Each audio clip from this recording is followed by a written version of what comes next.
Ya, lagi-lagi kata tipu, bahwa Jokowi tukang tipu, itu ada satu hal yang bahwa dia menipu banyak orang mengenai keabsahan sejarah ijazah dia. Jokowi menantang, silakan ajukan atau buktikan di pengadilan. Kalau buat saya majukan ke pengadilan. Jokowi tidak pernah menunjukkan ijazah aslinya, ya kan? Dan emang benar ya, ada pernyataan bahwa ijazah itu udah hilang. Oh iya, dia kan ngomong begitu. Pak Prabowo itu harus buka mata, buka telinga, ya. Dan kalau ngomong itu harus dipikirkan. Hati-hati. Dia sendiri yang setengah Jawa aja nggak ngerti bahwa kata endasmu itu sangat kasar. Pantas, ya. Dia itu pernah menjadi orang yang bertanggung jawab dalam food estate yang ada di Merauke pada era Soeharto. Ya. Dan harusnya Pak Prabowo itu jangan kemudian kayak pakai kacamata kuda. Pokoknya gue maunya begini. Seperti yang kata Bung Karno ya. Jangan sekali-sekali melupakan sejarah.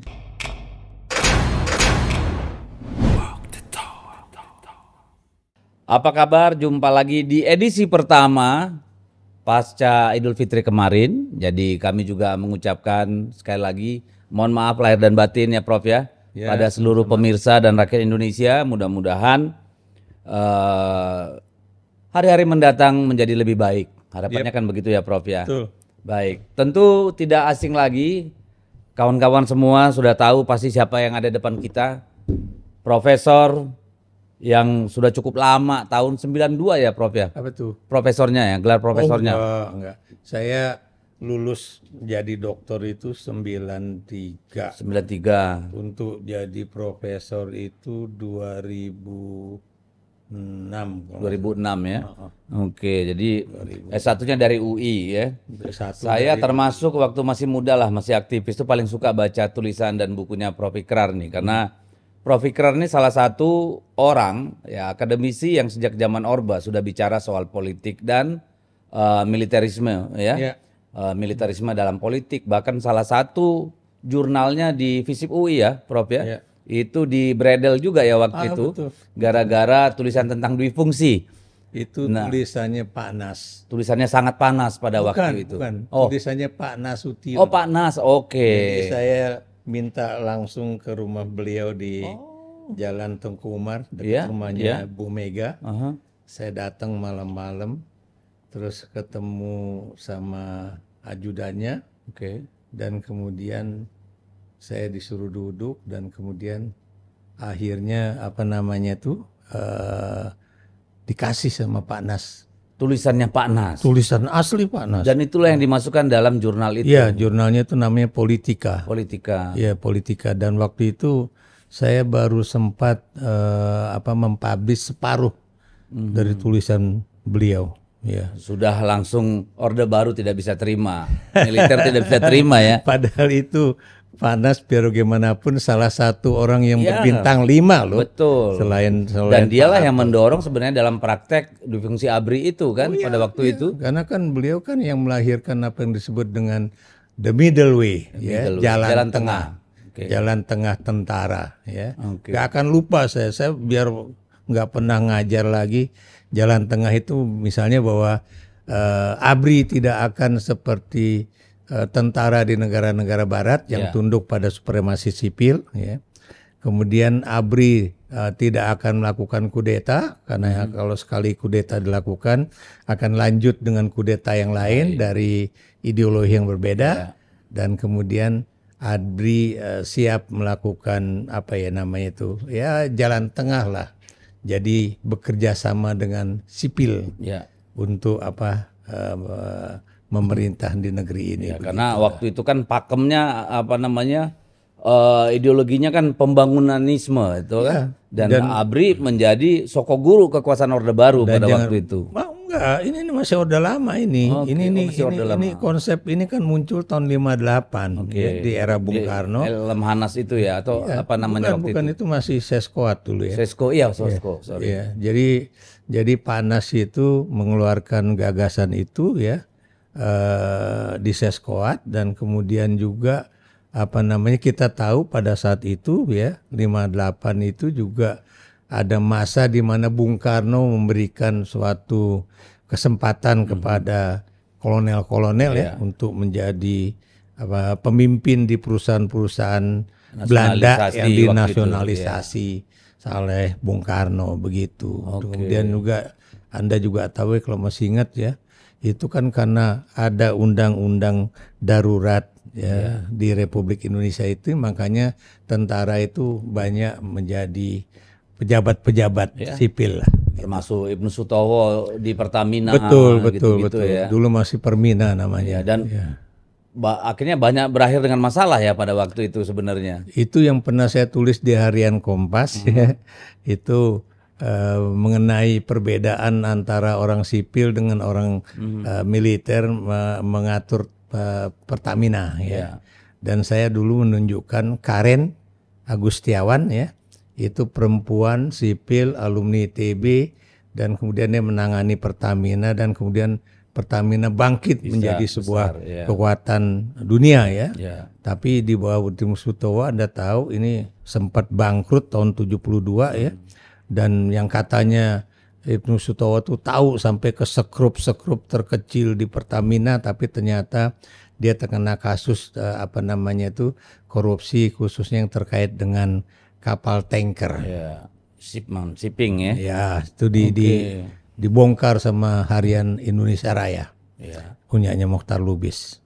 Oke, jadi dulu zaman Orde Lama pun Bung Karno sudah memberi kesempatan pada tentara untuk masuk di ranah sipil melalui perusahaan-perusahaan dinasionalisasi. Bukan itu aja, ya bukan itu aja. Setelah Anda tahu ya, kita ini menarik ya kalau Anda ikuti pelajaran politik kita ya.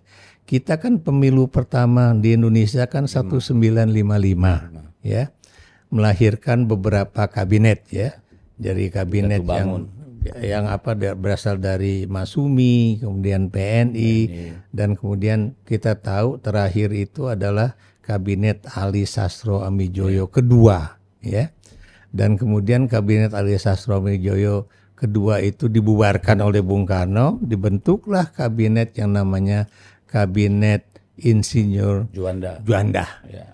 Itulah 100 menteri. Itu tahun 57 sampai 59 itu yang kemudian belum 100 seperti ini yang kemudian melahirkan Zakon Kabinet ya. Walaupun Zakon Kabinet pertama itu sebetulnya sudah diawali oleh kabinet pada era Masumi ya. Dari kabinet Natsir ya, kemudian Wilopo, kemudian macam-macam lah begitu. Cuma kita tahunya bahwa Zakon Kabinet itu dimulai dari Insinyur Haji Juanda. Tapi Juanda setelah berhenti kan kemudian kabinetnya dibangun lagi sama Bung Karno yang disebut dengan Kabinet yang Persatuan Nasional lah ya. Yang kemudian melahirkan Kabinet 100 Menteri ya. Itu pada kalau nggak salah Kabinet Dwi Kora kedua. Dwi Kora pertama itu masih sekitar 63 orang menteri. Tapi kalau kabinet Dwi Kora 3 itu seingat saya 132 menteri. Iya. Karena memang masih agak parlementer kan waktu itu. Ya, dibilang parlementer juga enggak. Agak-agak ya. Iya, pada saat itu udah enggak ada lagi kenapa enggak ada lagi partai ya, karena bukan partai itu tidak menjadi basis dari parlemen. Semuanya rekrutmennya diangkat begitu. Tapi Anda tahu ya, begitu terjadi apa yang disebut dengan kabinet 100 menteri, ya akhirnya kemudian Bung Karno diangkat menjadi presiden seumur hidup oleh MPR. Dan itu adalah jebakan kepada beliau yang akhirnya kemudian terjadilah kalau menurut Daniel Dakide itu disebut dengan kudeta merangkak ya gitu ya. Jadi Presiden Soekarno dijebak dengan mengangkat dia menjadi presiden seumur hidup. Betul. Itu untuk kepentingan aktor-aktor kekuasaan sebenarnya. Kenapa dia harus diangkat jadi presiden seumur hidup? Sebab kalau dilakukan pemilihan umum, Anda udah tahu lah kira-kira siapa akan menang di dalam pemilu pada saat itu. PKI lah yang menang kan kira-kira seperti itu. Karena PKI waktu itu memang satu-satunya partai yang sangat kuat ya. Ke grassroots-nya juga kuat. Iya, ya, dan boleh dikatakan ke bawahnya cukup kuat. Mengakar. Jadi bukan keinginan Bung Karno untuk beliau diangkat menjadi presiden seumur hidup ya? Kalau saya lihat enggak.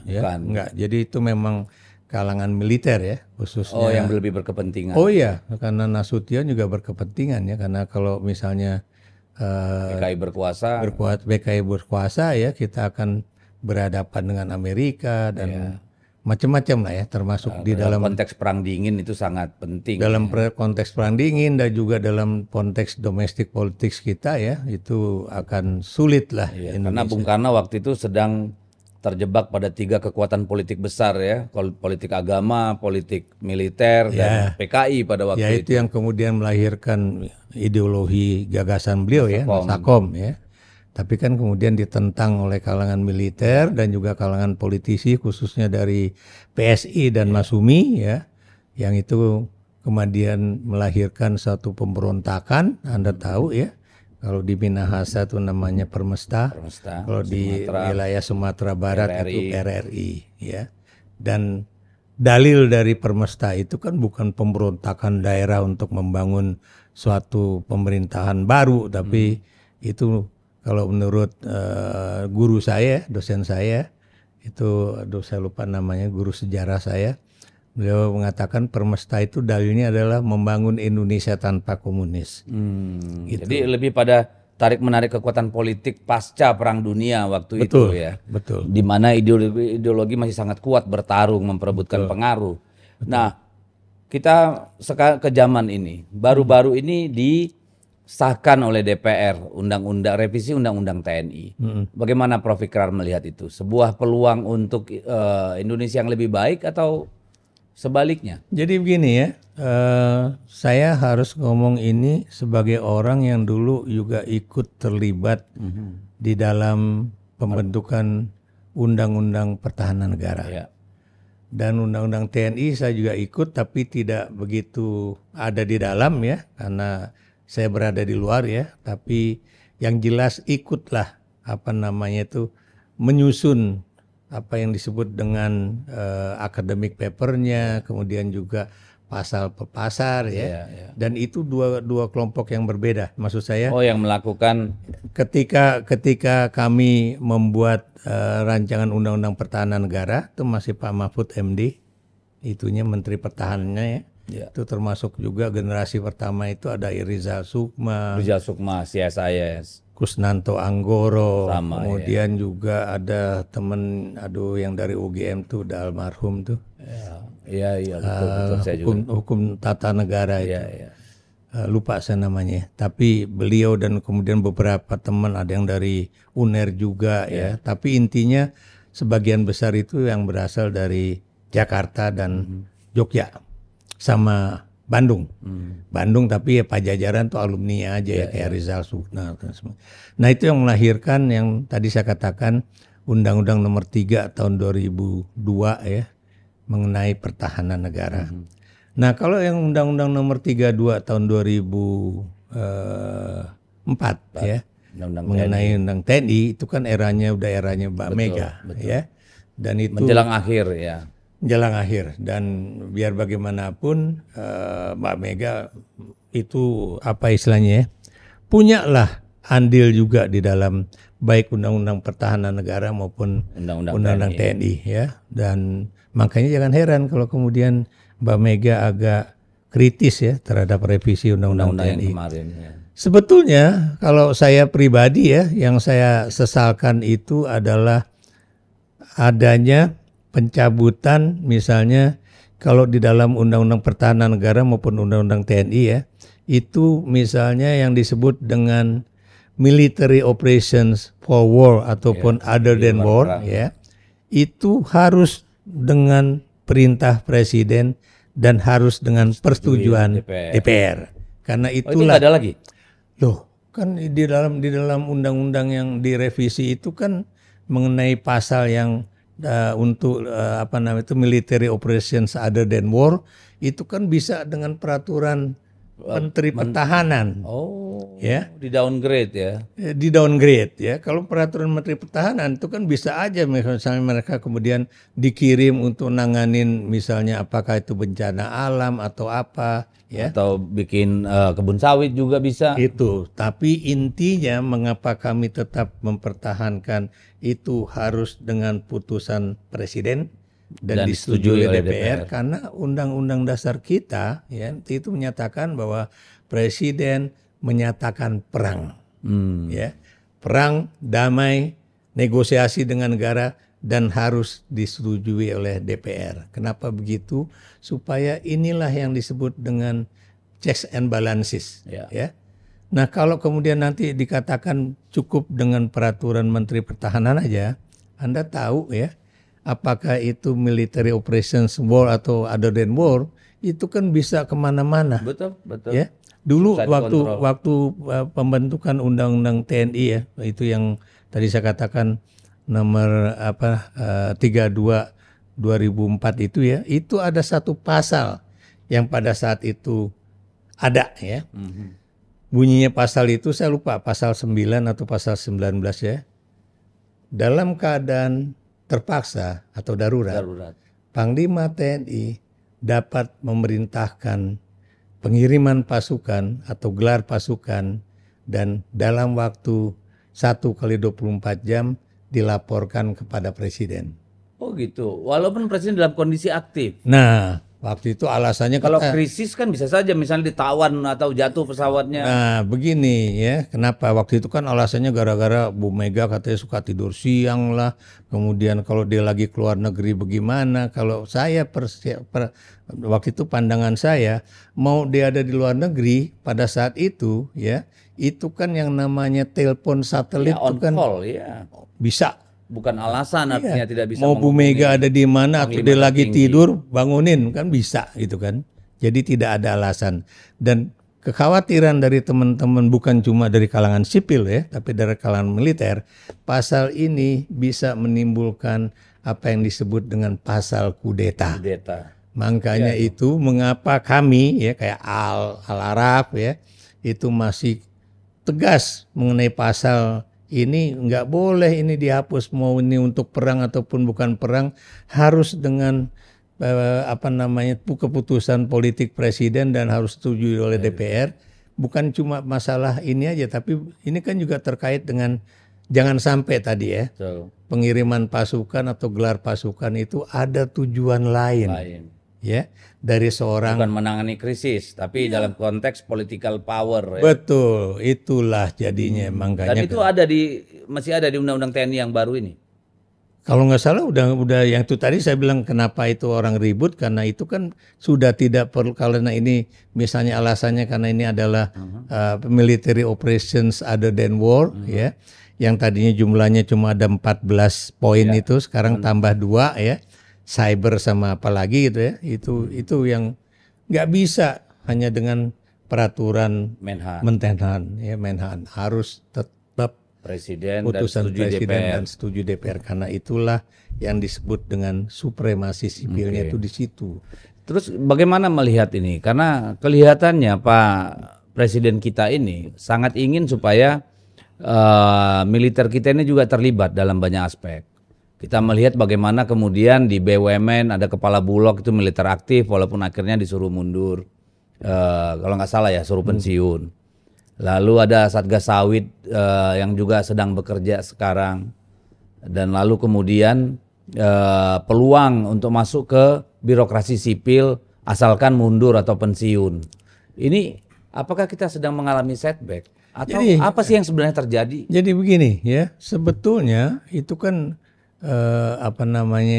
kesepakatan di dalam Undang-Undang 32 tahun 2004 itu ya, itu adalah kesepakatan di mana memang ada beberapa yang namanya kementerian atau dulu namanya departemen ya, dan lembaga yang boleh diduduki oleh orang-orang militer tanpa mereka harus mundur dari ketentaraan atau jabatan dinas kemiliteran.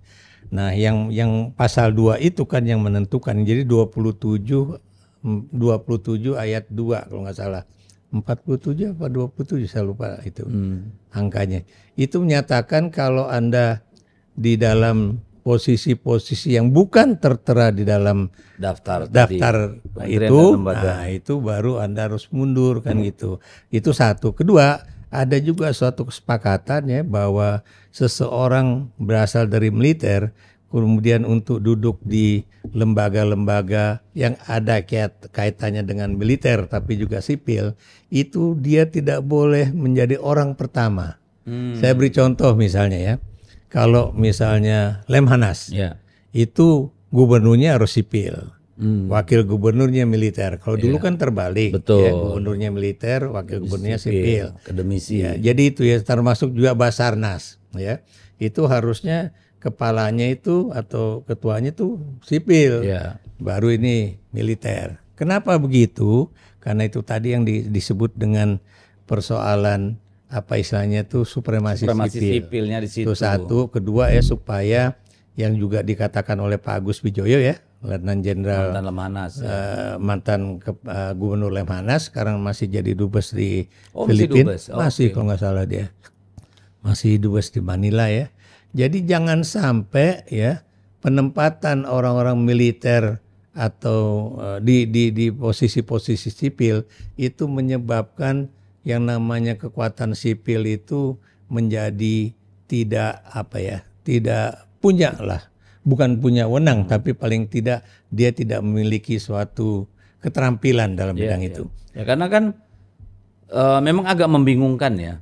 Dan ini kan yang mulai polisi juga nih. Kalau saya nggak salah ya, yang masuk ke birokrasi sipil. Padahal kan kita tahu nih, untuk birokrasi sipil kita punya yang namanya IPDN, Institut Pemerintahan Dalam Negeri. Mereka selesai langsung jadi masuk di level paling rendah di kelurahan, lalu camat, terus dinas sampai nanti menjadi sekretaris daerah, provinsi, sekretaris jenderal kementerian dan seterusnya nih. Sementara untuk polisi kita punya Akpol, untuk militer kita punya Akmil, ya. Lalu kalau terjadi lompat sana lompat sini nih, apa enggak yang dikorbankan adalah institusi sipilnya? Sementara mereka nggak bisa nih masuk ke dinas ketentaraan atau dinas kepolisian meskipun ada keahlian mereka juga misalnya. Iya, itu yang jadi, dan harus diingat ya, kalau Anda baca baik-baik Undang-Undang Nomor 2 tahun 2000. Undang Nomor 2 ya. Mengenai Kepolisian Negara Republik Indonesia, pasal 28 itu sebetulnya tegas-tegas. Sama dengan pasal 47 ayat 2 ya dalam Undang-Undang TNI yang menyatakan kalau Anda menduduki jabatan-jabatan sipil yang harus mundur dari jabatan di Kepolisian Negara Republik Indonesia. Nah, tapi kan itu kemudian ada surat edaran Kapolri atau apa gitu namanya yang akhirnya menjustifikasi tidak harus mundur. Nah, seingat saya. Ya kalau itu dibuat oleh Kapolri, buat saya batal demi hukum ya. Dia berarti melanggar undang-undang.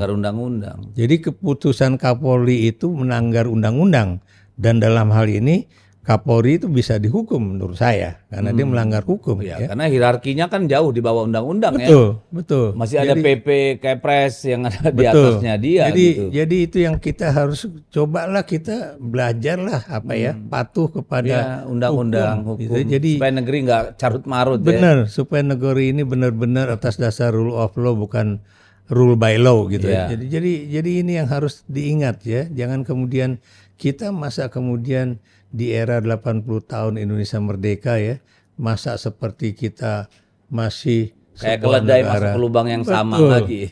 Betul, masa tidak ada suatu kemajuan di dalam berpemerintahan gitu kan. Ya sama juga ya seperti sekarang ya.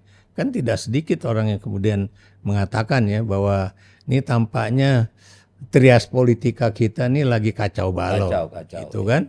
Ada seorang anggota DPR yang kemudian menjalankan fungsi eksekutif ya, bahkan kadang dia menjalankan fungsi yudikatif ya. Ini yang buat saya harus dibenahi, harus dibenahi lah gitu. Apakah ada peluang nih atau adakah kemungkinan walaupun tadinya sudah ditetapkan katakanlah ada 14 kementerian dan lembaga ya yang boleh dimasukin tanpa ini. Tapi kan ternyata itu kan tidak melarang mereka masuk ke birokrasi sipil asal mundur atau pensiun. Iya, kalau buat saya sejauh mereka nantinya harus mundur ya, nggak jadi masalah. Kenapa? Kenapa nggak jadi masalah? Karena itu berarti mereka memilih untuk kemudian berganti posisi ya, dari seorang militer atau seorang polisi menjadi seorang ASN atau pegawai negeri. Tapi kalau dia katakanlah seorang jenderal aktif, baik polisi maupun militer, yang dididik dibesarkan dalam situasi atau dalam satu kondisi yang harus selalu siap untuk perang di TNI dan menegakkan hukum, mengayomi masyarakat di level polisi. Ini kan mengambil ranah birokrasi yang kemudian dia kan butuh waktu untuk belajar, memahami perundang-undangan, regulasi, bagaimana konsep berpikir seorang sipil misalnya dalam mengelola administrasi atau pemerintahan. Ini yang dulu saya pernah diajari ya, oleh Letnan Jenderal Hasnan Habib. Habib ya. Yang dia mengatakan pada saya, Ikrar, bedanya militer dengan sipil itu adalah bahwa militer itu dasarnya komando. Yes. Sementara sipil itu dasarnya adalah konsensus, iya. Kemudian diskusi, dan kemudian juga apa yang disebut dengan research based policy, ya. Militer enggak, pokoknya ada informasi intelijen, membuat rencana perang, strategi, taktik dan seterusnya. Laksanakan, nggak boleh didiskusikan lagi kan begitu. Ya. Nah ini yang kemudian bedanya sipil dengan militer kan di situ. Termasuk dengan polisi. Termasuk juga dengan polisi gitu kan. Nah ini kalau kemudian itu seakan-akan mereka itu memiliki suatu bukan cuma legitimasi, seakan-akan mereka itu dianggap sebagai memiliki keterampilan lebih besar dari sipilnya. Dari sipil ya, itu yang dalam militer tuh disebut dengan, saya lupa istilahnya ya. Di mana mereka itu dididik dan kemudian dibesarkan dengan situasi yang seakan-akan tuh mereka lebih terampil ya. Jadi dibandingkan sipil. Lebih par excellence lah daripada sipil. Itu sebetulnya teori itu hanya berlaku untuk tahun 40-an 50-an. Ya, kenapa? Zaman revolusi. Betul, bukan ini sejak banyak negara yang kemudian merdeka dan kemudian Anda juga tahu kekurangan sumber daya dan juga ada kepentingan dari Amerika Serikat ideologi, sendiri, bukan ideologi, masalah kepentingan Amerika Serikat di mana Barat lah ya. Barat itu membutuhkan negara-negara berkembang itu ya bisa dikelola oleh orang-orang militer dan kemudian mereka tunduk pada kepentingan Amerika. Selama misalnya pemimpin negara itu tetap bisa mempertahankan kepentingan dari negara-negara barat itu, dia akan terus bertahan. Itulah yang melahirkan banyak diktator di Indonesia, di Venezuela, di negara-negara Amerika Latin, Afrika, termasuk Korea Selatan kan pada waktu itu. Betul, ya itu yang terakhir kita tahu di Korea Selatan itu kan presidennya diktatornya itu kan Park Chung-hee. Ya.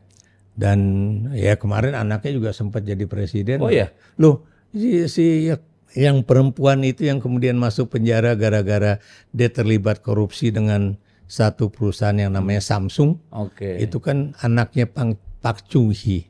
Park Chung-hee itu meninggal ditembak oleh kalau nggak salah kepala intelijennya sendiri. Ya. Tapi Park Chung-hee itu yang untuk kejadian Gwangju ya, yang melahirkan reformasi besar-besaran di Korea. Iya, jadi kalau dilihat ya Korea Selatan sama Indonesia pada saat sebetulnya nggak terlalu berbeda maju. jauh.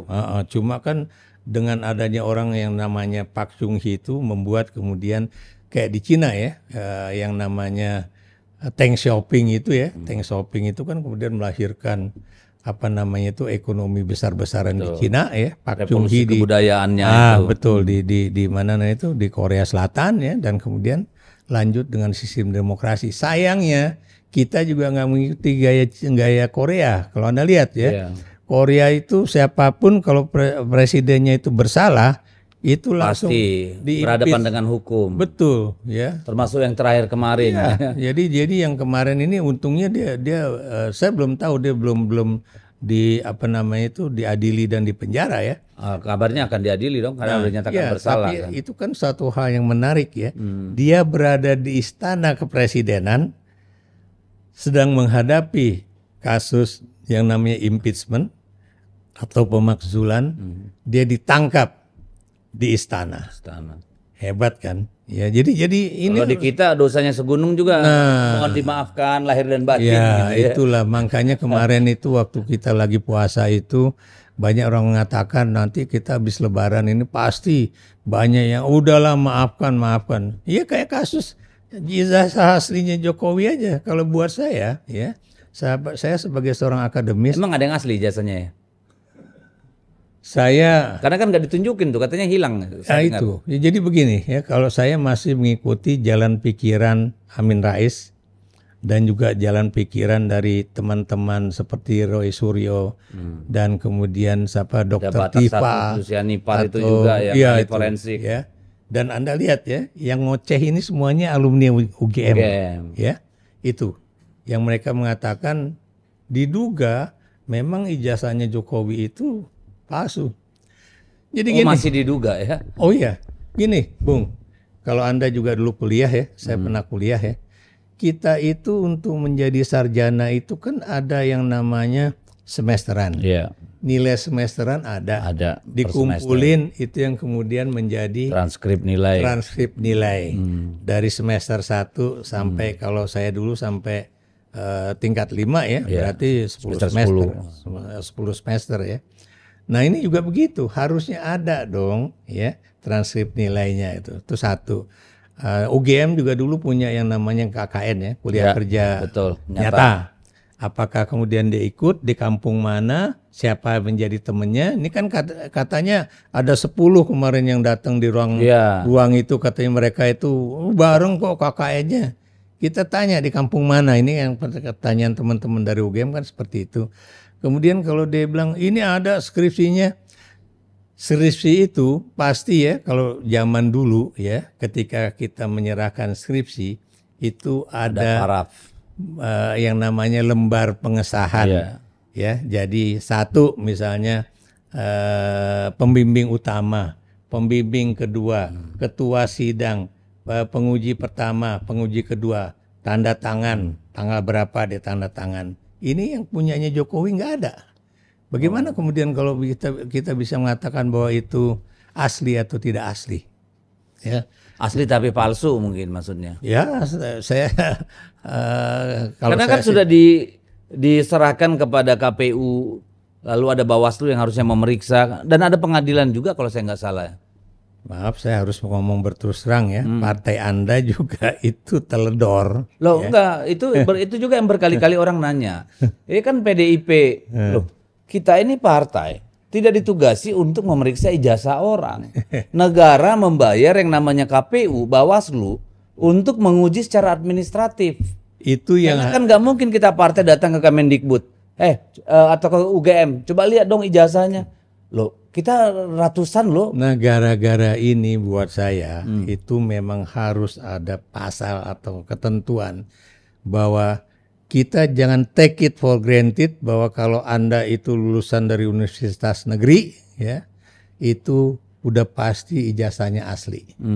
Ya enggak? Ya. Atau Anda dari universitas swasta yang sangat terkenal, udah pasti ijazahnya asli. Kita harus uji. Itu yang sebenarnya kita harus pertanyakan pada KPU. Tapi kan menurut mereka regulasinya adalah orang mendaftar lalu ada yang namanya dileges. Ya, oleh lembaga leges ini kan Kementerian Pendidikan dan Kebudayaan dong. Atau kampusnya kan gitu nih. Ya. Kalau saya luar negeri S2-nya itu dari Kemendikbud juga di legesnya kan. Legislasi. Dileges lah istilahnya. Ya. Legalisasi. Nah, itu kan harusnya tugas KPU ya yang kemudian mengecek barang itu. Kan gitu nih. Jangan masa partai politik kan nggak mungkin karena itu urusan pribadinya kan. Lalu Bawaslu melakukan recheck terhadap temuan atau keabsahan yang dinyatakan oleh KPU. Kan untuk itu mereka dibiayai negara sebenarnya harusnya kan. Betul, itu yang makanya saya bilang pokoknya next time itu nggak ada cerita itu. Dan ini kan berulang-ulang di banyak daerah begitu, sudah menang tiba-tiba digugat ijazahnya nggak jelas. Iya. Kan gitu nih. Siapa yang harus bertanggung jawab? Masa kita partai politik? Kan gitu nih. Padahal sudah ada institusi yang dibiayai oleh negara untuk melakukan fungsi-fungsi itu. Iya, tapi buat saya, apalagi partai Anda ini kan partai yang selalu melakukan yang disebut dengan kaderisasi. Akan lebih baik kalau kemudian calon-calon kepala daerah atau anggota legislatif baik pusat maupun daerah itu ditanya mana ijazah lo, dan kemudian kita harus ada. Nah, kita kan ketika mendaftar untuk caleg kepala daerah, berkas yang diberikan pada KPU juga akan diberikan pada kita. Ya itu. Tapi kan kita tidak punya hak untuk mengecek itu ke Kementerian Pendidikan atau ke kampusnya. Bayangkan kerepotannya yang harus kita lakukan. Sementara negara sudah menugaskan KPU yang ada di pusat sampai di daerah-daerah itu ada KPU yang harusnya melakukan fungsi itu, Dok. Dan sebetulnya dengan suatu sistem yang modern ya di Dirjen Pendidikan Tinggi itu sangat sudah digital mudah. Harusnya ya. Betul. Jadi misalnya ya nomor angkatan ini Anda berapa? Atau nomor ijazah lah udah. Tinggal lihat ijazah langsung keluar semua. Keluar semua. Ada nggak itu nomor itu? Nggak ada. Jadi nggak perlu ribut-ribut kayak kemarin geruduk kampus UGM, sekarang ke rumahnya Jokowi. Padahal tuh rumah udah bagus-bagus, dikasih alamat Kalimantan Timur sana ya. Padahal tuh nggak ada urusannya tuh nama, tiba-tiba jadi gang Kalimantan Kutai ya. Kutai Timur.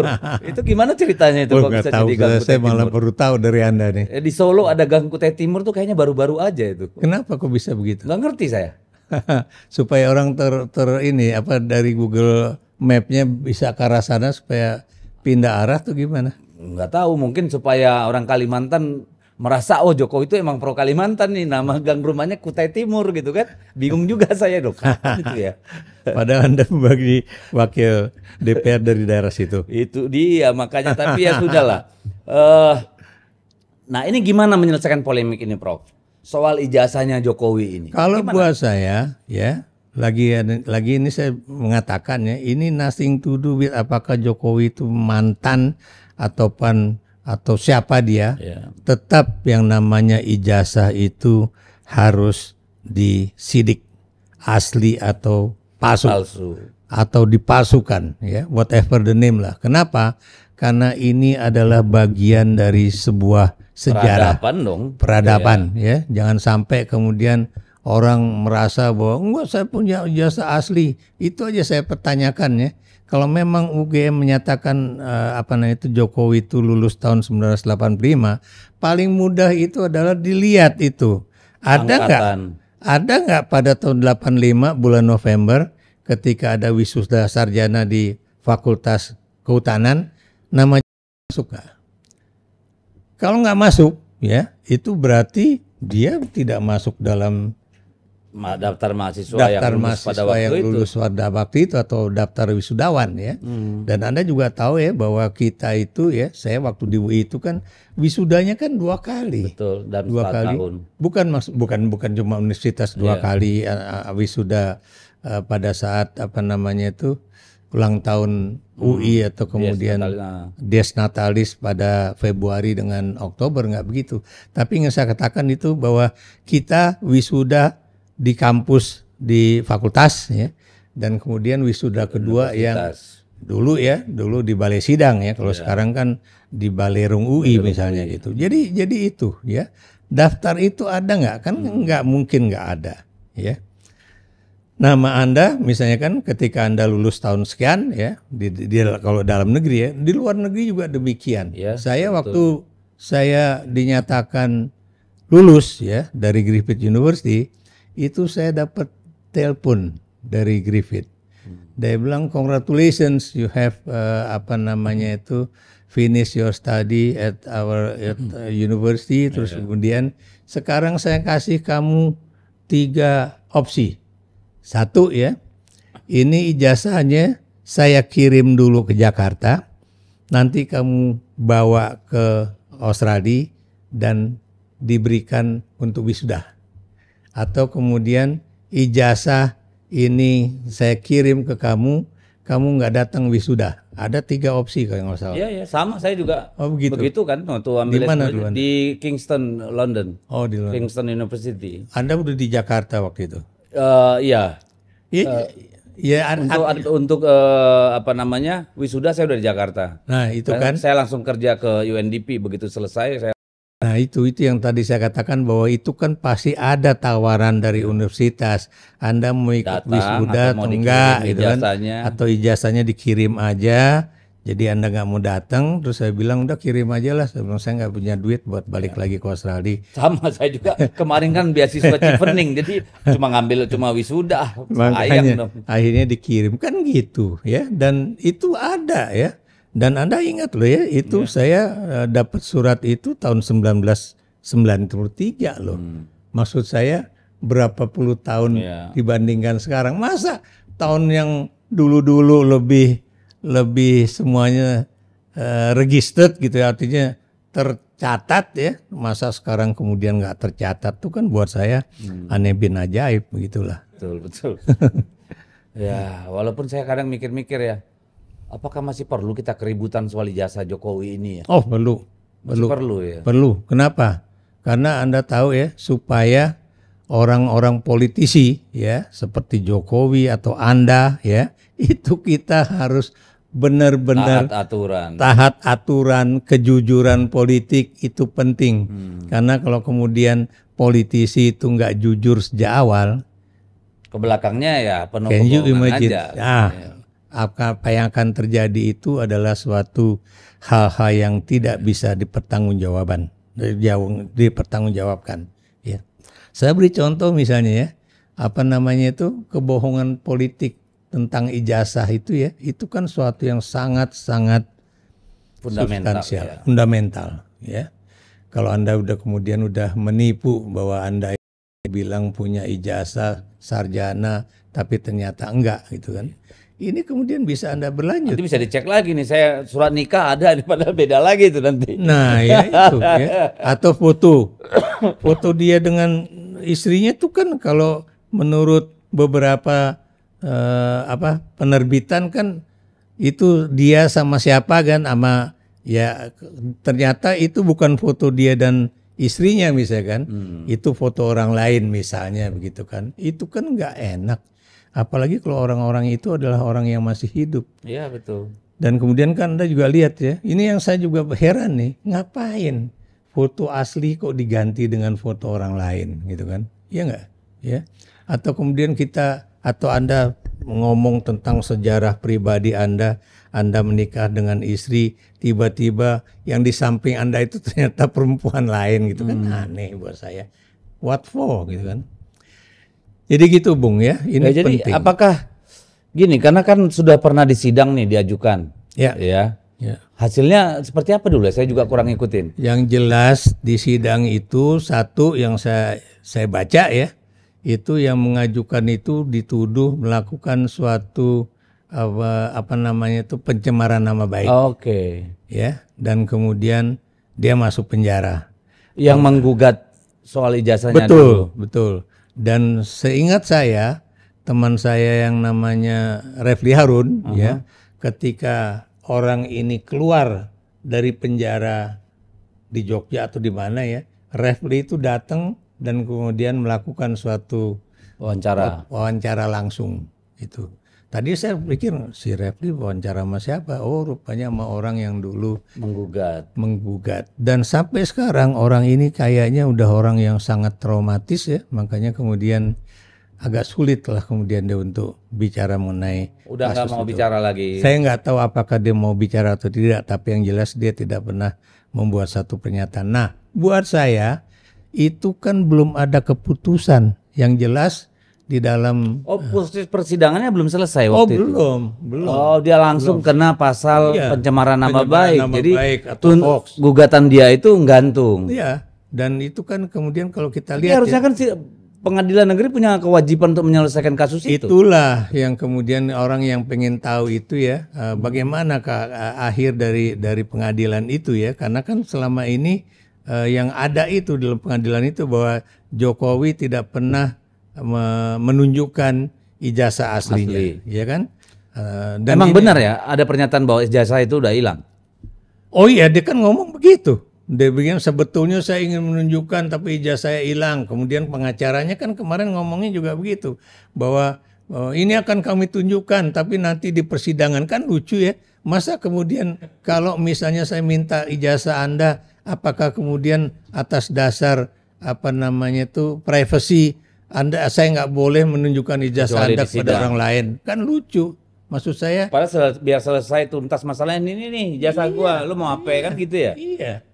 Ini karena kan orang kemudian mencari-cari sampai diusut-usut mengenai nomor ijazah yang tadi kita bicarakan itu ya, bahwa di satu fakultas ya di UGM itu kan bahwa misalnya itu ada nomor, kemudian tahun kelulusan, kemudian singkatan nama dari dekan, sekretaris fakultas dalam nomor surat, dalam nomor ijazah itu kan begitu. Jadi itulah yang harusnya kita ketahui. Kalau memang itu benar asli, fine ya. Jadi paling kita cuma bisa bilang minta maaf ya. Kalau untuk hal yang sangat sederhana bisa diungkap kayak begini aja susah mencari kebenaran, apalagi soal-soal yang lain ya. Betul.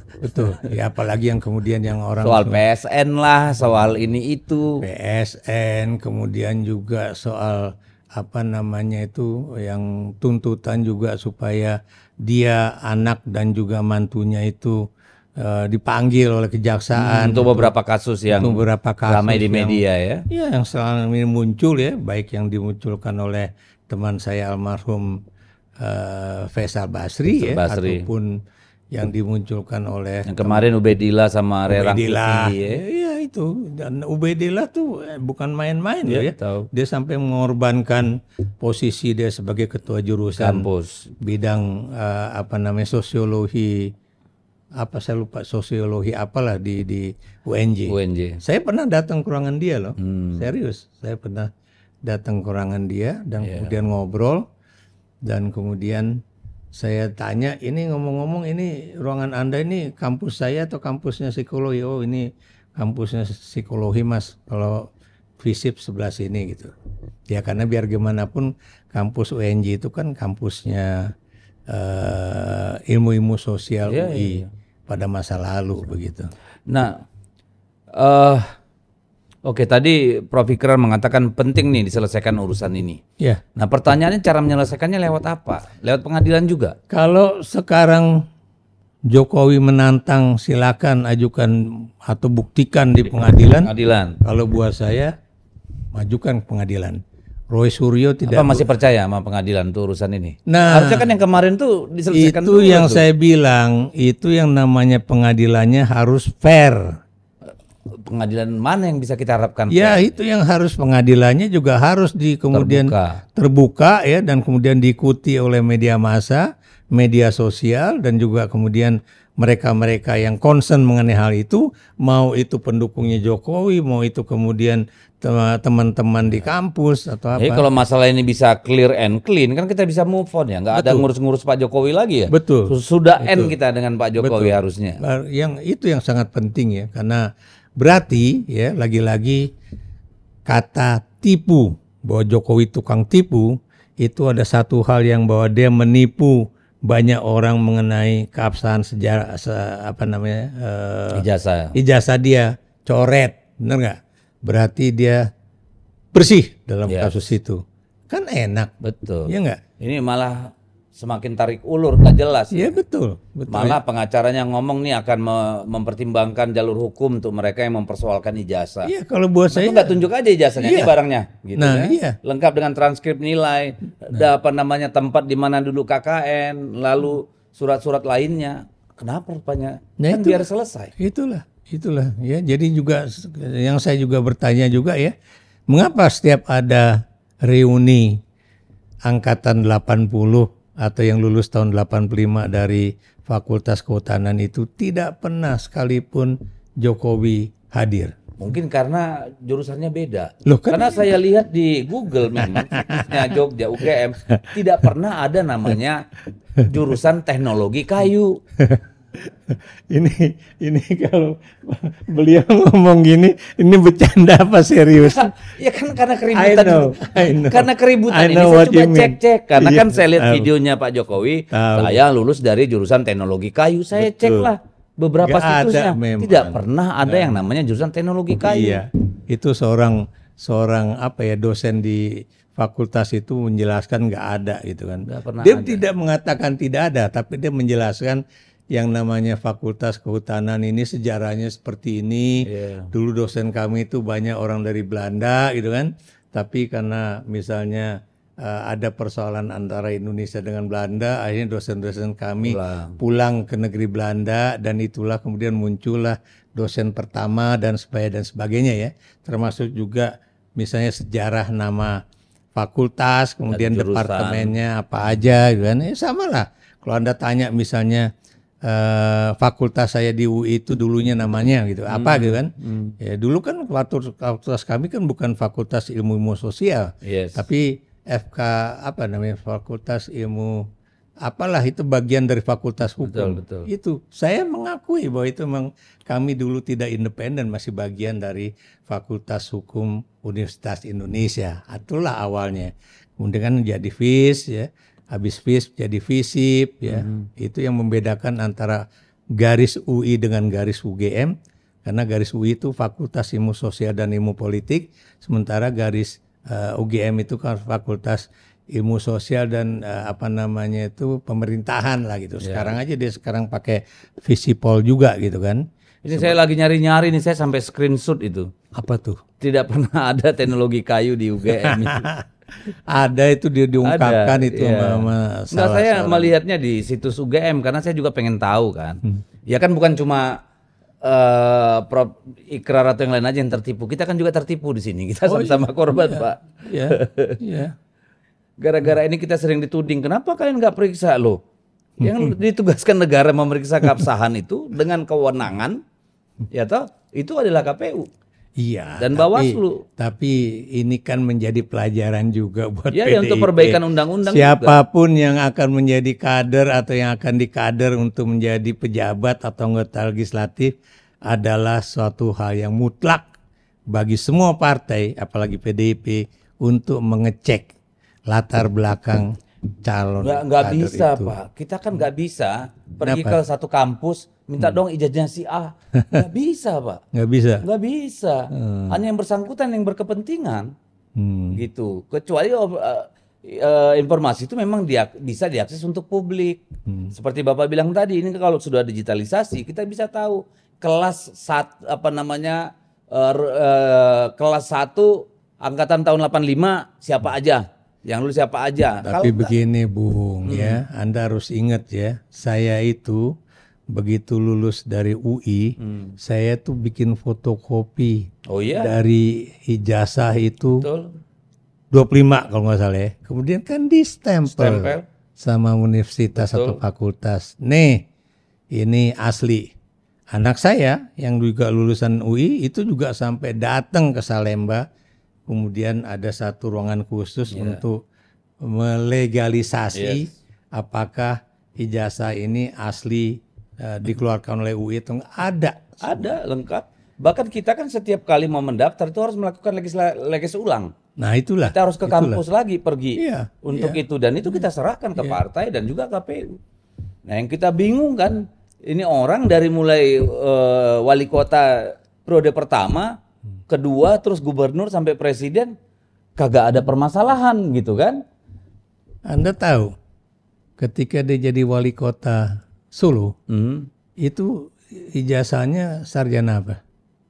Nah ini kita baru tahu, doktorandus katanya. Nah, doktorandus itu saya tahunya dari siapa? Egy Sujana. Nah sama, kita kan juga baru tahu belakangan. Bukan, iya ini Egy Sujana waktu ketemulah sama saya di suatu acara ya itulah sama teman PDIP juga. Terus dia nanya, Krar, lu masih ingat sama gue nggak? Siapa ya? rasanya sih, tapi lu pakai kacamata, pakai topi, buka dong topi sama kacamata lo. Nih gue Egy Sujana, ya Allah, lu kok bisa ada di sini gitu kan? Emang kenapa ya? Ya kita kan berbeda ideologi gitu kan. Kok lu bisa ada di sini gitu kan? Rupanya tuh teman ini kok banyak banget teman-teman lu, siapa nih? Gue tuh lagi memperjuangkan untuk membuktikan bahwa ijazahnya Jokowi itu palsu. Oh gitu.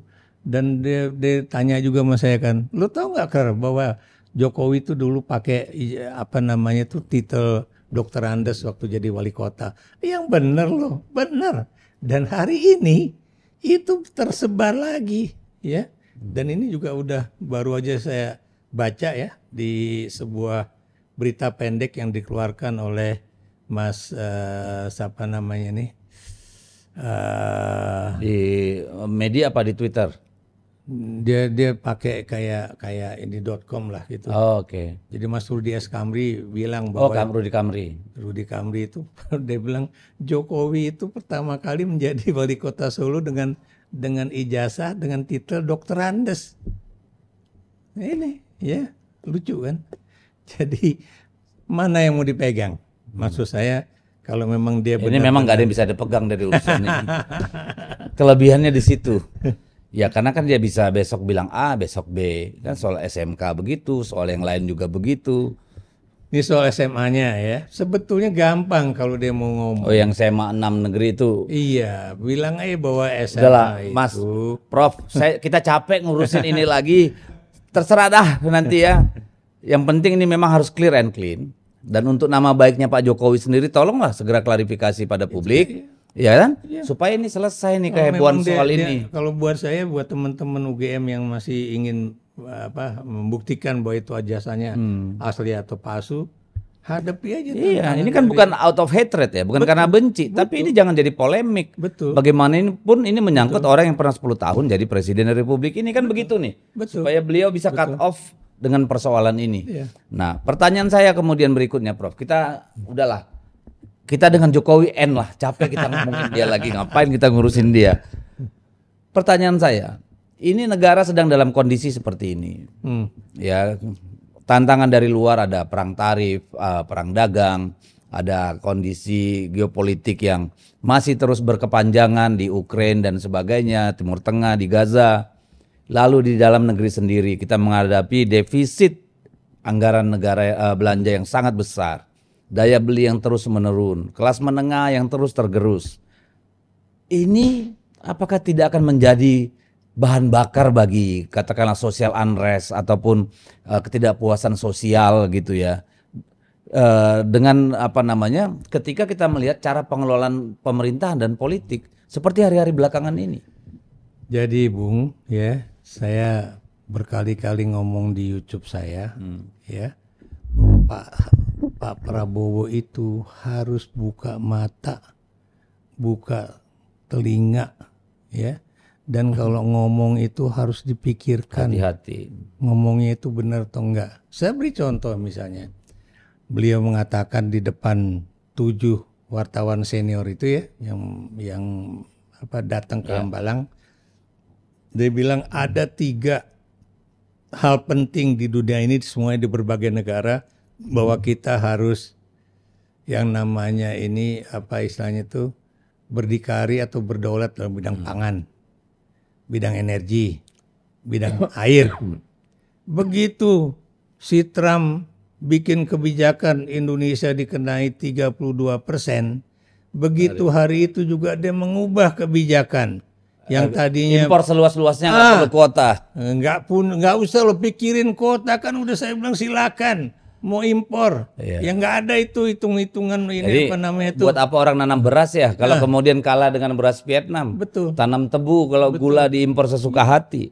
Pelihara sapi kalau daging bisa lebih murah dari milik peternak. Juga demikian. TKDN lah kemudian dipersoalkan. Padahal Anda tahu ya, emang ya itu mereka yang mau membuat mobil di Indonesia itu selalu mempermasalahkan TKDN begitu pentingnya. Seharusnya enggak. Seharusnya enggak, cuma 40% lokal konten aja apa susahnya? Maksudnya up to 40% kan?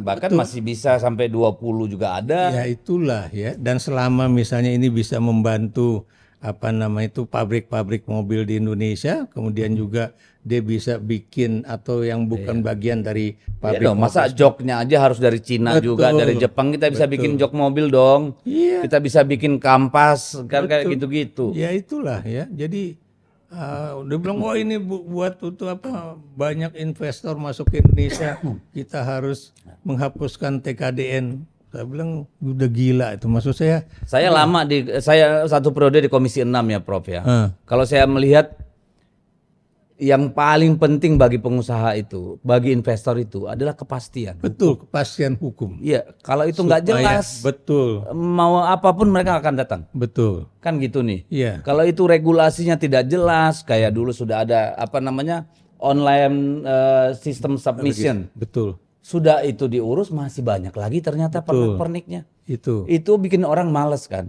datang kemari gitu loh. Kepastian hukum. Lalu kedua, instabilitas politik. Nah ini kalau rivalitas politik terus-menerus dibangun dengan membuat undang-undang, merevisi undang-undang yang selalu menimbulkan polemik, kebijakan yang berdampak langsung negatif terhadap masyarakat. Itu yang mana ada investor yang mau datang ya? Benar. Kan nggak cukup hanya karpet merah. Betul. Karpet merah tapi riskan kan orang nggak mau ya. Iya. Ini gimana Prof melihat? Iya, kalau saya lihat ini nih, saya juga bilang kan, saya ini dari kecil sampai sekarang berpikiran bagaimana petani kita bisa naik, ya nggak? Ya. Naik kelas, pendapatannya meningkat. Saya bertanya kemudian, dia itu pernah menjadi orang yang bertanggung jawab dalam food estate yang ada di Merauke pada era Soeharto. Ya. Oh ikut? Oh iya dong, biar gimana? Saya kira hanya yang di Kalimantan Tengah. Oh bukan, itu kan eranya Jokowi. Oke. Ya. Dan kemudian kita lihat juga di era-era itu ya, apakah kemudian ada kenaikan signifikan dari nasib para petani? Itu menjadi pertanyaan saya. Dan kemudian di dalam diskusi itu ya, itu ngomongin soal itu aja tuh, bagaimana soal sembada pangan, nasib petani, kemudian juga apa istilahnya itu pembagian pupuk dan sebagainya. Pertanyaan saya, selain petani kan ada juga buruh. Bagaimana kebijakan mengenai daya beli atau kemudian orang-orang yang terhempas dari kementerian dan lembaga akibat dari kebijakan Presiden Inpres nomor 1 2025 ya. Berapa orang yang kemudian ter-PHK dan berapa orang yang sekarang itu udah tidak ada lagi uang di tabungan dia untuk bisa hidup 3 bulan lagi ya. Ini Anda harus ini tuh perhatikan itu. Karena apa? Karena ini kan mulai bulan ini ya, bulan ini adalah orang udah mulai harus memasukkan anaknya dari TK ke SD, SD ke SMP, SMP ke SMA, SMA ke universitas. Harus siap-siap. Anda harus ingat, macam pengeluaran. Betul, tidak semua anak-anak Indonesia bisa masuk atau tertampung di sekolah negeri yang katanya gratis, ya enggak? Ini yang harus diingat. Ini konsep yang salah. Pendidikan gratis, makan bergizi gratis. Itu kan semua dibayar dengan APBN. Betul. Yang berasal dari pajak rakyat. Betul. Gratisnya di mana? Iya. Saya bingung Betul. juga. Nah itu juga yang ada kemudian juga komentar dari seorang tua dari murid kan. Pemerintah membayari anak saya makan siang bergizi gratis. Tapi gara-gara kebijakan itu saya dan istri saya terhempas, kehilangan pekerjaan. Bagaimana saya bisa memberikan makan pagi dan juga makan malam bagi anak-anak saya supaya tetap memiliki gizi yang baik? Dijawab sama Pak Prabowo, enggak, ya. Jadi inilah ya maksudnya one way communication aja kan, kan, dan kadang-kadang sangat berjarak sama. Dan buat saya, maaf kalau saya mengatakan ya bahwa Pak Prabowo itu sampai detik ini masih berkampanye terus. Not yet governing. Iya, dia masih akan melakukan ini, akan melakukan itu, akan melakukan begini. Dan kemudian menunjukkan ini loh, kami udah banyak loh yang bisa kami lakukan, katanya makan bergizi gratis begini, terus kita lagi rencana mengenai sekolah rakyat yang kemudian seperti yang punya Mas Ganjar di Jawa Tengah itu, orang miskin dibikin asrama, kayak pesantren lah, pesantren. Tinggal di asar. Pertanyaan saya, berapa jumlah yang akan dibangun? Berapa siswa yang akan bisa diserap? Dan Anda juga jangan lupa ya, ketika Presiden Soeharto dulu membangun SD Impres, ya, saya nggak tahu Anda masih ingat enggak? Ada ya. Itu Anda lihat berapa sekolah-sekolah yang dibuat oleh yayasan-yayasan Kristen, Katolik, Islam yang terpaksa ditutup sebagai akibat pembangunan SD Impres itu. Berhasilkah SD Impres? Kagak. Di dapil saya kebanyakan masih dari zaman Soeharto sampai sekarang belum ada pembangunan kembali tuh. Dalam kondisi mau rubuh aja semua ya, itulah ya, jadi itulah yang maksud saya sini ya, yang cobalah seperti yang kata Bung Karno ya, jangan sekali-sekali melupakan sejarah. Karena sejarah itu yang akan kemudian memberikan kita pemahaman mengenai kondisi masa lalu dan juga bagaimana menghadapi masa depan. Jadi itu Bung. Ya, tapi saya lihat ya, saya tuh kadang-kadang bingung ya. Saya ngomong terus terang aja, ini baru sekali nih saya ngomong nih.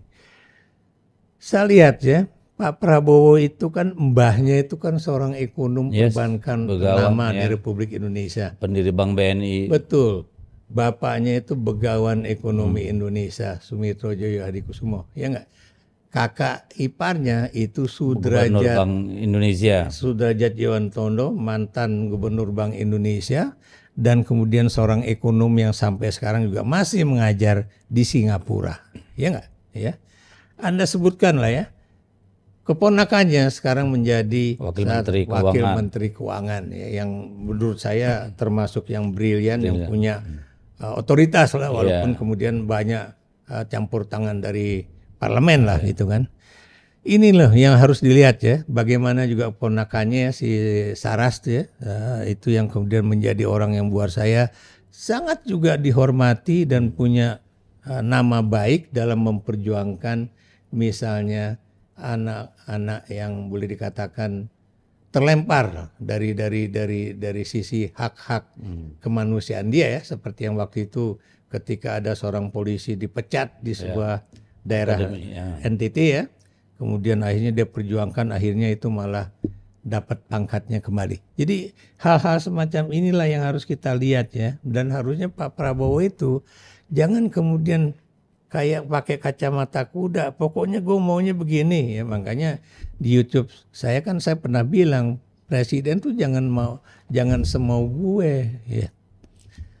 Lihat kondisi, lihat orang ya. Jadi hal-hal tapi mungkin Pak Prabowo juga menghadapi kesulitan karena dengan 48 kementerian ya, ditambah 59 wakil menteri, belum lagi utusan khusus dan segala macam ini. Beliau membagi waktu atau untuk memahami semua persoalan yang kompleks itu dengan lebih sederhana itu kan juga kesulitan. Kan saya udah bilang, ngapain lo bikin 48 kementerian ya? Ada 48 menteri, ada wakil menterinya jumlahnya berapa? 59. Pembicara utusan khusus, pembantu khusus berapa? Ini kan too big. Ini yang tadi saya bilang sama dengan kabinet Dwikora II, Bung. Ya, jumlahnya malah lebih gede dibandingkan dengan kabinet Dwikora II-nya Bung Karno yang dulu pengen mengansop semua kepentingan atau kekuatan politik di Indonesia saat itu. Pertanyaan saya, apakah situasi Indonesia itu sama dengan situasi yang dihadapi oleh Bung Karno pada saat itu? I don't think so. Ya, apakah kemudian Anda harus memberikan suatu balas budi politik kepada orang-orang yang kemudian membantu? Kabarnya ya begitu. Iya, ya, tapi kan mesti lihat-lihat dong kapasitas yang bisa diterima tuh berapa. Apalagi kan sekarang kan banyak sekali ya. Ada juga yang kemudian ngomong ini nggak sama kayak dulu. Kayak dulu kan misalnya orang bisa jadi komisaris, orang bisa jadi komisaris perusahaan daerah, bla bla bla. Sekarang ternyata yang dapat itu kalau nggak baju hijau, baju coklat kan gitu kan. Ya benar nih. Ini kan komentar. BUMN sekarang isinya komisarisnya itu dari kelompok-kelompok berbaju seragam itu. Iya. Saya nggak bilang semuanya ya, tapi paling tidak sedikit orang-orang yang pernah menjadi pendukung matinya dari pasangan Prabowo Gibran itu kemudian mengatakan bahwa kami ternyata nggak seperti dulu ya. Kalau dulu kan ada balas budi politik seperti ini, sekarang enggak. Tapi itu yang tadi kembali ke apakah untuk membangun Indonesia harus memberikan bagi-bagi posisi politik kepada para pendukung yang kemudian menjadikan pengeluaran negara untuk bebannya pada negara. Bebannya itu gede banget. Dan menjadi lebih kompleks memanagenya kan. Karena semua adalah para diehard dan orang-orang yang sudah berjasa. Betul. Sehingga tentu susah juga kalau mau mengoreksi dan sebagainya. Juga yang juga penting ya, Prabowo itu harus belajar untuk bertutur kata. Ya. Itu beliau udah akuin dong. Yang ketika bilang komunikasi pemerintahan saya memang buruk dan bla bla bla. Ya, termasuk dia sendiri lah ya. Misalnya ketika kalau Anda nanya sama saya apa itu ndasmu, apa namanya itu gemoy kan, kabinet saya gemoy kan, itu kan nggak ini ya. Maksud saya dia sendiri yang setengah Jawa aja nggak ngerti bahwa kata ndasmu itu sangat kasar pantas, ya. Dan tidak pantas diucapkan oleh seorang presiden terhadap apa namanya itu para pengkritik dia lah begitu. Mungkin batasannya kabur nih antara internal dengan eksternal gitu. Jadi apa adanya aja. Dan itu harus diperbaiki oleh presiden saya kira karena investor juga melihat itu kan. Oh iya. Ini aman nggak ini? Benar nggak ini pengelolaan pemerintahan kan Atau gitu? sekarang ini kan dia bilang bahwa saya ingin supaya investor Indonesia tetap apa namanya menaruh uangnya di dalam negeri supaya devisa kita itu banyak. Kalau Anda seorang misalnya pengusaha, eksportir, apakah kemudian hasil dari ekspor Anda itu ya, itu kemudian keuntungannya itu langsung blek dipegang oleh Bank Indonesia atau negara sebagai bagian dari devisa negara. Nah kemudian Anda kalau mau beli barang dari luar negeri lagi sebagai bagian dari itu proses kebijakan DHE yang tadi cuma 3 bulan sekarang udah 1 tahun kan. Nah itu kasihan juga itu. Bukan kasihan menurut Anda yang itu akan membunuh pelan-pelan para pengusaha. Nah itu maksud saya saya nggak tahu Anda sekarang itu kan kepentingannya hanya menahan apa namanya dolar kan gitu nih supaya tidak banyak yang beli dolar dan kita punya cadangan kan begitu. Tapi kan in the long run ini kan akan membebani perusahaan-perusahaan yang uangnya ditahan tadi itu. Bukan itu aja, gimana dia mau ya apa, itu beli bahan baku segala macam. Membeli bahan baku dan kemudian membayari proses produksi, mengekspor barang dan sebagainya. Gimana? Modalnya dari mana? Harus pinjam ke bank lagi. Sementara banknya nyimpan duitnya di obligasi. Ya sudahlah itu ribet banget kita Prof. Tapi pertanyaan saya adalah Prof sebagai seorang akademisi sosial politik ya, ilmu politik. Bagaimana melihat ini selama 4 tahun yang akan datang ke depan ini ya. 4 tahun setengah lebih lah, 4 tahun setengah kira-kira. Apakah ada harapan ini semua akan kita atasi dengan baik? Ini yang agak repot saya jawab ini. Kenapa ya? Karena lagi-lagi ya ketika negara-negara lain itu misalnya berupaya untuk mengatasi persoalan teks misalnya kan dengan Amerika Serikat, itu yang dilakukan adalah negosiasi ya. Kita melakukan hal yang sama, negosiasi. Tapi di lain pihak di dalam negeri Indonesia kita masih diributkan oleh isu-isu lain.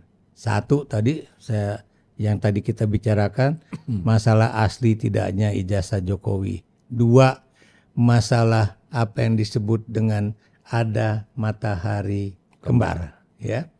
Dan saya baru aja ngomong soal itu tadi malam ya, nggak laku tuh.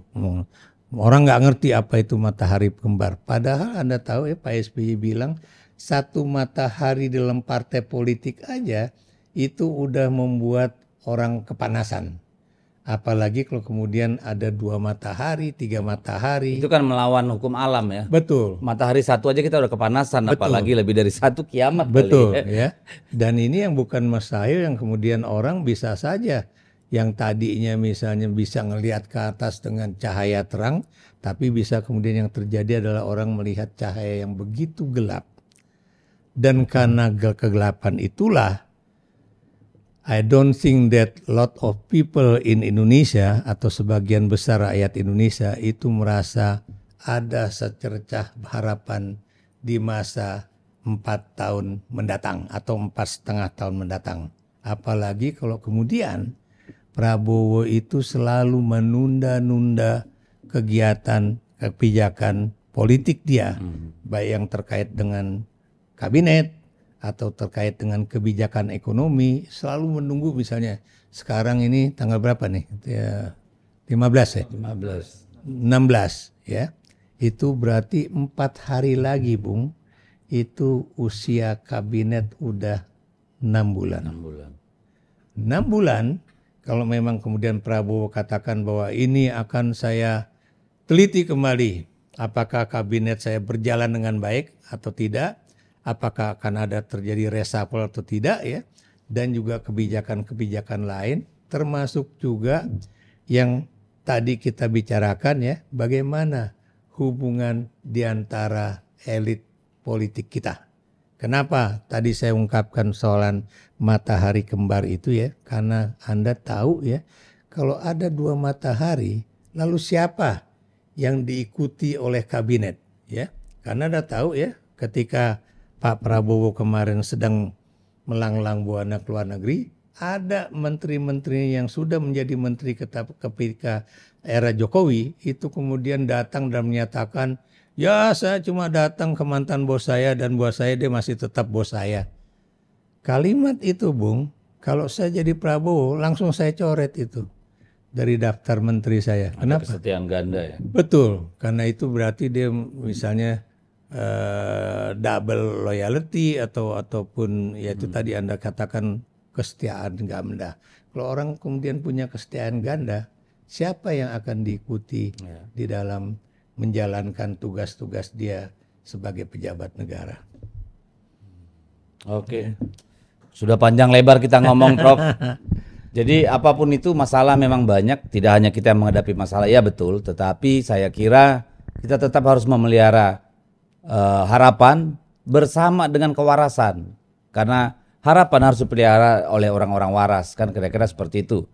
Mudah-mudahan pemerintahan Pak Prabowo ini bisa segera mengambil sikap menyelesaikan banyak hal untuk kemudian membuat perahu NKRI ini berjalan ke arah yang benar, ya, masalah utang, defisit anggaran, PHK yang terus-menerus terjadi, daya beli rakyat yang terus kurang, ancaman perang dagang dan seterusnya. Saya kira banyak sekali beban di pundak Pak Presiden Prabowo.